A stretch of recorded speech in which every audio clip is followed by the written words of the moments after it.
দাদি, এই ছিঁড়া ফুটবলটা দিয়ে আমি আর কতদিন খেলবো? এখন আমাকে নতুন একটা ফুটবল কিনে দিতে হবে।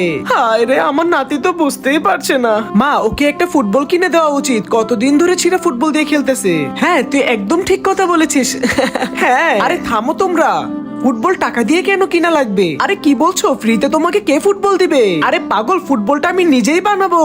শুনো মা, তুমি ওদেরকে নিয়ে কিছু রান্না করে খেতে থাকো, ততক্ষণ আমি ফুটবলটা বানিয়ে নিয়ে আসি। বন্ধুরা, তোমরা যদি বাবাকে ভালোবাসো ভিডিওতে লাইক করে দাও, মাকে ভালোবাসলে চ্যানেলটিকে সাবস্ক্রাইব করে দাও, আর তোমরা কোন ক্লাসে পড়ো সেটা কমেন্টে লিখে দাও। চলো চলো, আমরা সবাই কিছু রান্না করে খাই। তাড়াতাড়ি এই বাঁশের দুইটা কোরল দিয়ে আমি ফুটবলটা বানিয়ে ফেলি। আর অন্যদিকে বন্ধুরা, তারা কিন্তু বিভিন্ন মশলা এবং বিভিন্ন কিছু দিয়ে নতুন নতুন মজার রেসিপি রান্না করে ফেলছে, এবং এই খাবারগুলো কিন্তু অনেক টেস্টিও হবে। আর বলতে বলতে কিছুক্ষণের মধ্যে এইখানে ফুটবলটিও বানানো হয়ে গিয়েছে। এখন শুধু ভালো করে একটু জোড়াতালি দিয়ে পালিশ করে নিয়ে নিলেই হয়ে যাবে।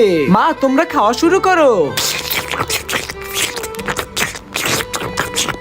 আমাকে ফুটবল না দিলে আমি খাবো না কিন্তু। মা, এখনো তো আসতেছে না। ফুটবল কি বানানো হলো নাকি? আরে এই যে আমি। এই নাও, তোমার জন্য ফুটবল বানিয়েছি। ওয়াও, ফুটবলটা তো অনেক সুন্দর হয়েছে। Thank you uncle. চলো তাহলে আমরা ওইখানে একটু খেলি। হ্যাঁ হ্যাঁ আঙ্কেল, চলেন।